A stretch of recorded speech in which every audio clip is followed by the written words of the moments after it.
Play. Hey everybody. You'll have to excuse my 1-year-old. I'm pregnant again. I don't know if you guys will be able to see, but here's the belly. I am currently 26 weeks and 4 days. And this pregnancy, dude. So go play. Go down and go play. Go. Why?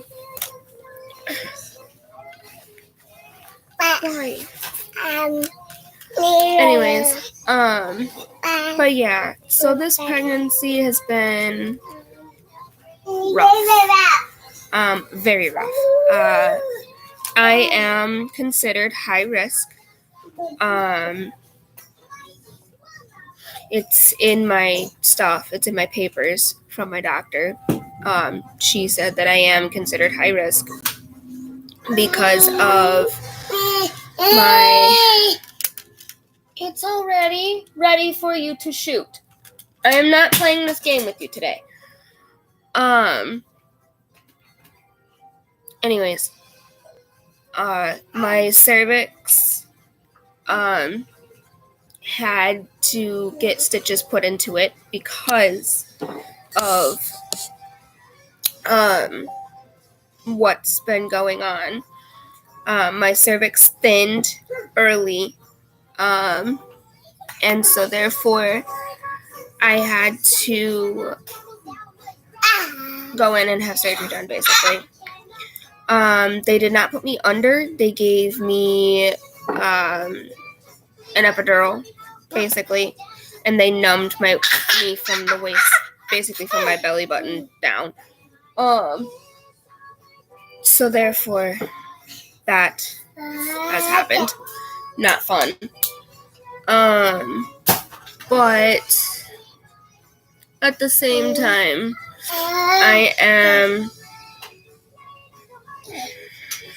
I'm going through some other stuff too, to top it off and make things worse.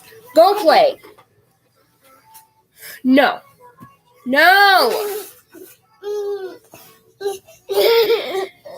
You're staying away from my cot, dude. Stop. Down.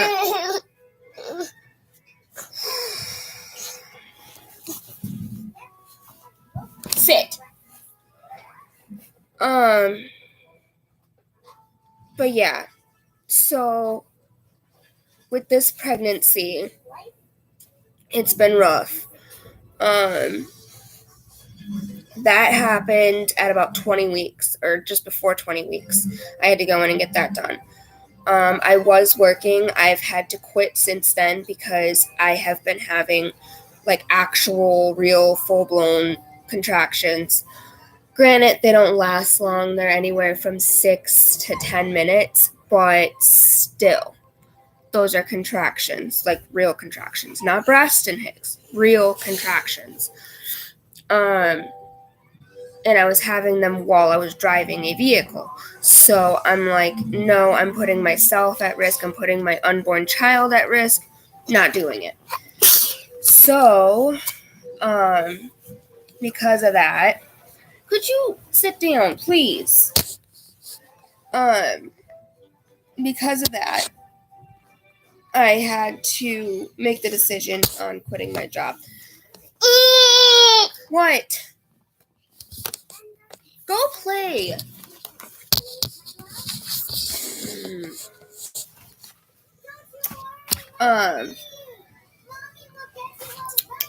So, yeah. And to top it off, my doctor told me that even though I have the stitches in my cervix, I can still go into labor. Like, my water can break and stuff like that. I can still go into early labor. So she told me she wants me to take it easy. She wants me to relax, stuff like that. Well, there's a lot going on in my house, and I have basically until September 1st to be out of here. And I'm like, okay, well, I have nowhere to go. I don't have a house yet or an apartment or anything set up. So, human health and resources or whatever, they're going to be helping me find a place for me, my fiance, and my two and my unborn. So that'll be nice. I'll hopefully have a place eventually. And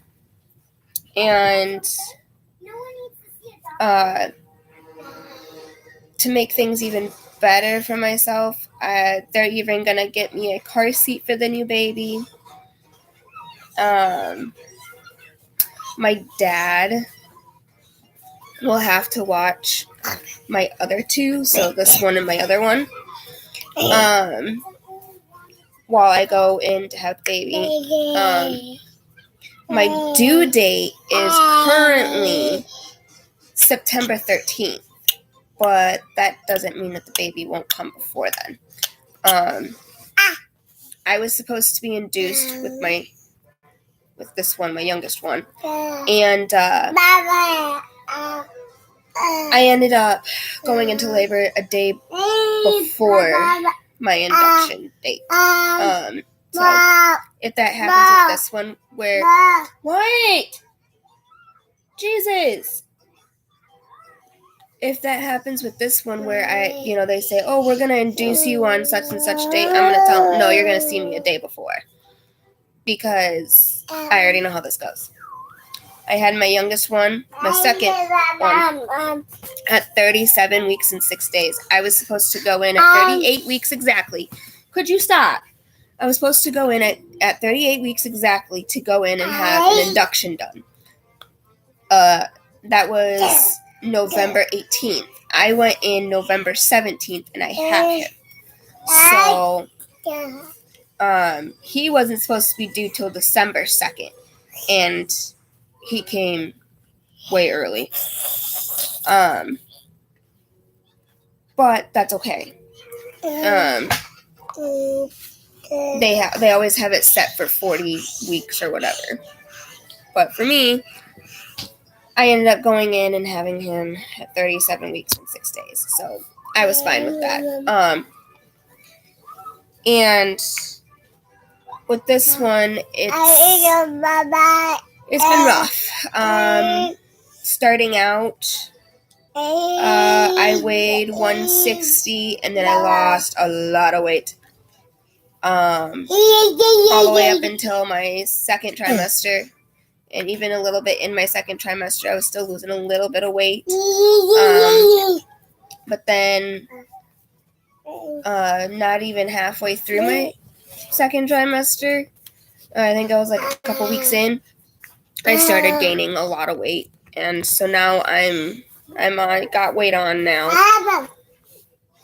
But, yeah, this pregnancy's been rough.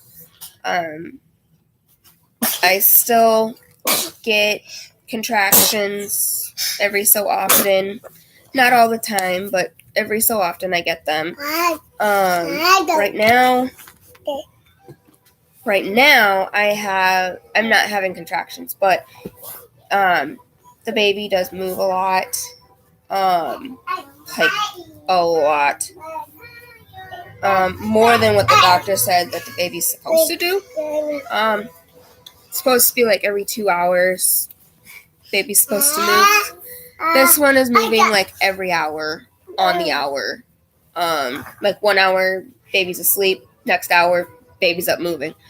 And sometimes it hurts because I think the baby's bigger than my youngest one.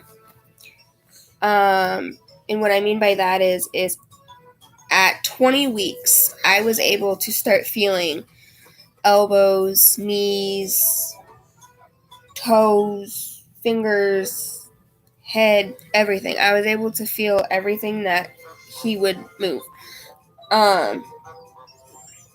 So, yeah. With my youngest one, I wasn't able to feel that till I was about 30 weeks, maybe 31 weeks. So yeah, with this one, it's early. I already have a feeling that this baby's probably going to come fairly quick, just like my youngest one did. That pregnancy, when I went in to have him, oh my Lord. Like I said, I went in at 37 weeks with him in 6 days. And literally right after I got to the hospital, I started having contractions with him at 8 in the morning. And I thought, okay, I got time because the contractions really haven't picked up. I was in pain, but it wasn't like, oh my God, I need to go to the hospital pain. It was, okay, this could be contractions. This could be something else. I'll just play it out, see what happens. Well, I wasn't expecting my contractions to pick up. I felt like they were contractions, but I wasn't sure. So I was like, okay, well, we'll just sit and figure this out. At the time, my now 2-year-old was only 1 at the time. So he had just woken up. It was 8, like I said, it was 8 in the morning. And my dad's fiance at the time was getting ready to go to a doctor's appointment. And they had left at about almost 9. It was just before 9 they left. And I was like, okay, whatever. I went upstairs, tried to lay down with my oldest one, and it didn't work that way. So I was like, okay, I'm in a lot of pain now, so I'm just going to take him downstairs. So I took him downstairs. Thankfully, I had the pack and play up still, so that's exactly where he went. He went right into the pack and play. And I was like, feeling off. So I was like, okay, maybe it's, I don't know, maybe it's time for the baby. But I wasn't still 100% sure. And then I was like, okay. Well, then I started having like this feeling like I'm about to throw up. So I got up and ran to the bathroom. As soon as I got into the bathroom, I did throw up. And I was like, okay, I'm in labor. I am in labor. Because then after that, I started having more contractions. By 10 o'clock, my contractions were like pretty close together. And he wasn't moving during this time. I know sometimes people say, oh, you can feel the baby moving during the contractions and stuff like that. But with him, he wasn't really moving much. He did, but it was like little subtle movements where I didn't really feel them. So I was like, okay. And finally, my dad gets home, picks me up. At the time, I still had my car. I still had my Renegade at the time. And so we took my car to the hospital. My dad was doing like 115 on the freeway. He was speeding all the way there. Got me to the hospital. My dad was actually pretty shocked at how quick he got me there, but at the same time, he was shocked at how quickly I was progressing with my second one. He was very shocked on that because I nearly had him in the car on the way there. I was breathing through my contractions. I was. It's very difficult, but I was breathing through them. I ended up having him all natural, no epidural, no Pitocin, no nothing. I did it all natural. Not something that I wanted to do. I mean, I did, but I didn't at the same time. But it was okay. I did it though. There's nothing there, dude. But I got through it, and now that since I got through that and everything, and I got to feel that. By the time I got into the hospital, though, because my dad's ex-fiance, but fiance at the time, but ex-fiance now. She was the one that was staying with me in the hospital because this was during COVID.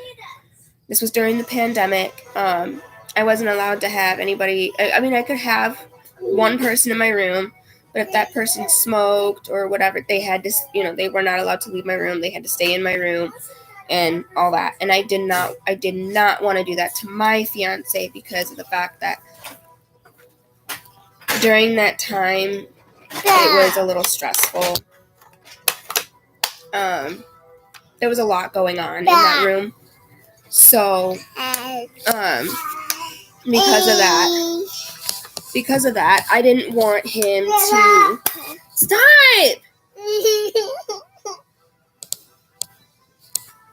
God. Thomas, why? Let me see.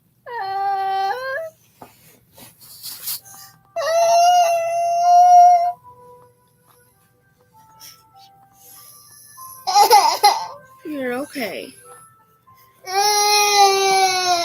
Why? Do you need to go for a timeout?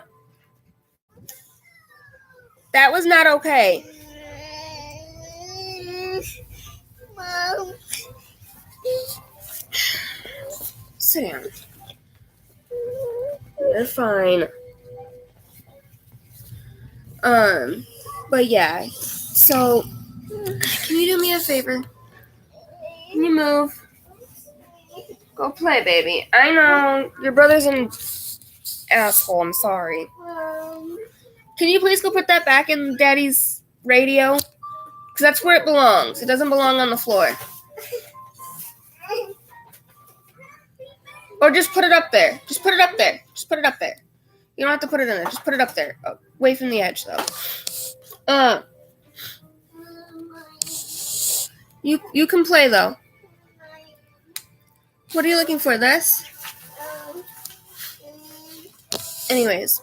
But, yeah. So, I ended up having her in my room. I didn't want to do that to my fiance. You're fine. Go watch for Papa. He should be coming home here soon. But, yeah. So, because of that, because of it being, the pandemic and everything, nobody was really allowed to come up to my room. I wasn't allowed to have any other visitors or anything like that other than the one person that I had in my room. So, I was like, okay, no problem, whatever. And,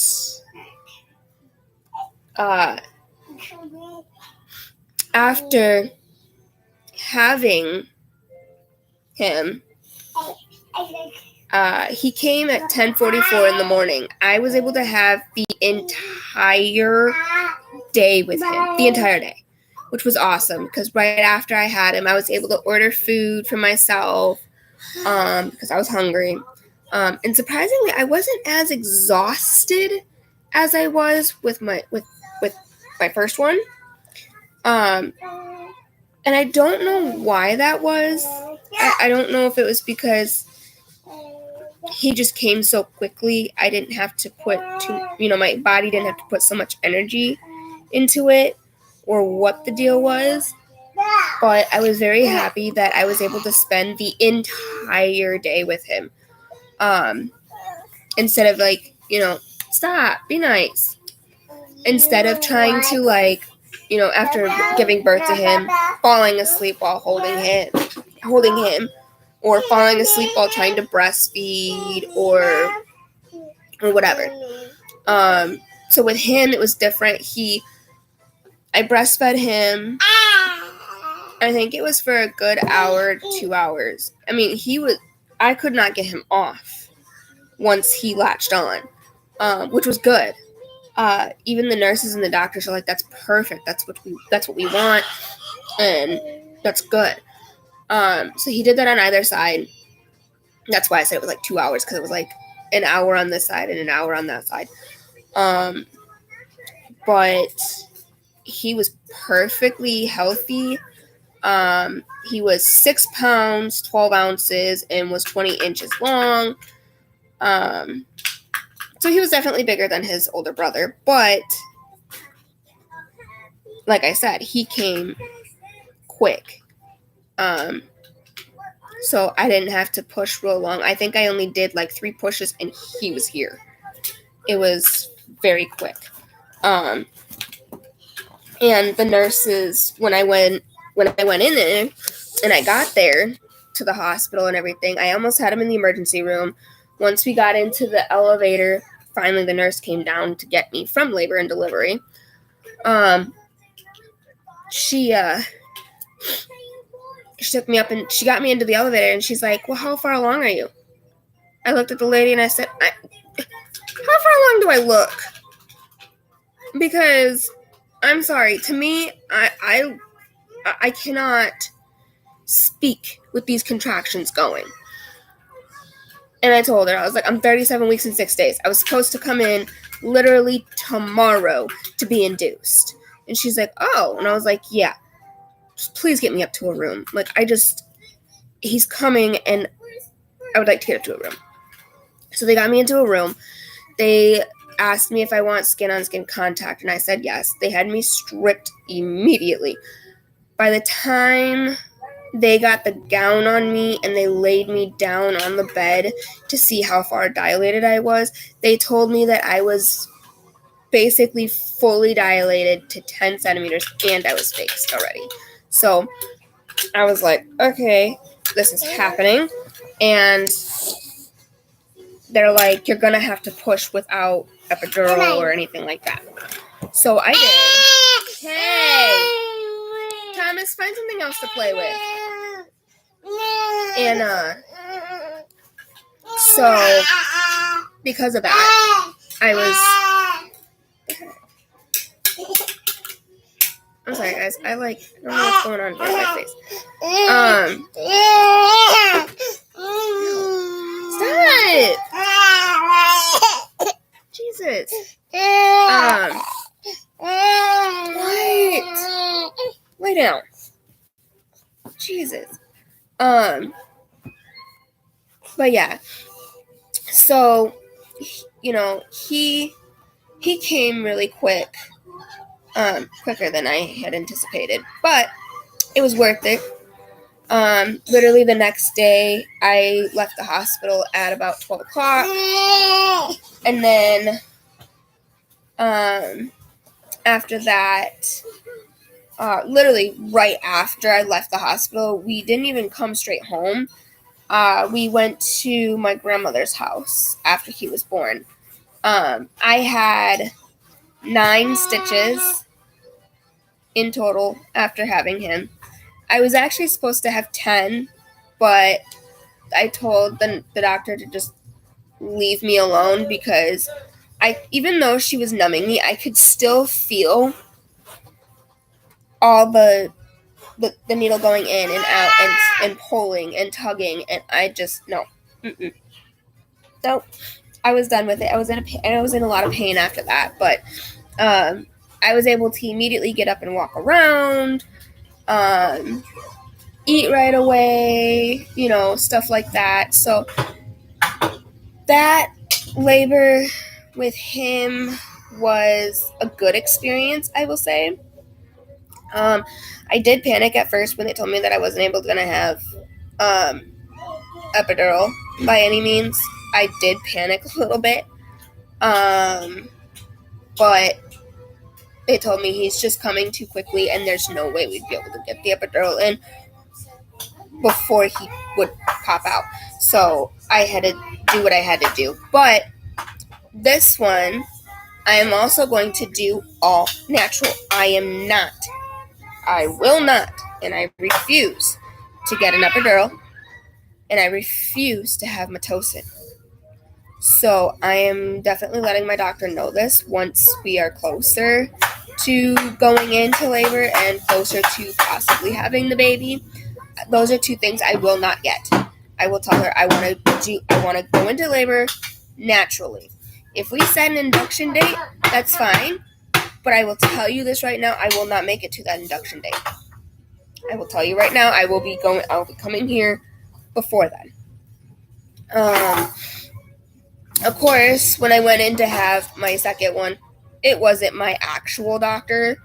I ended up having a different OBGYN that was on call, that was on they're not on call, but she was like in the building. Um, so I ended up having a different OBGYN doctor come in and deliver my baby, which I was fine with. She was really nice. She was real sweet. Better than the doctor that I had when I had my first one. With this one, with my second one, it was that labor and delivery was so smooth. The doctor was very, you know, positive. Gave a lot of positive vibes, which was nice. I loved that. My other doctor that I had when I had my first one was very negative towards me.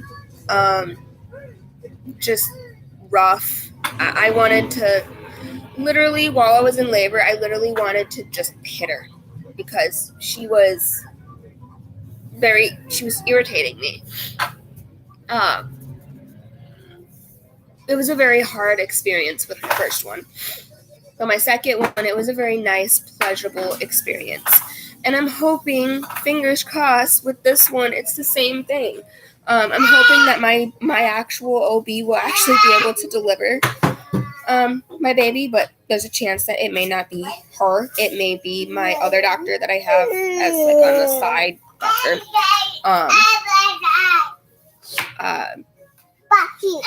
But we'll see. So far, it's been good, but it's been a good pregnancy for a little bit. It's just been really hard because like I said, I get contractions here and there. And I can tell when it's a contraction, like a real contraction, and I can tell when it's a breast and hic, and I can tell when I'm just having cramps just because my uterus is expanding. It's hard to explain because when you're pregnant, if you've been pregnant before, you kind of know the signs of labor. Funny thing was with my first one, I did not know that I was in labor at 34 weeks until I went into the hospital.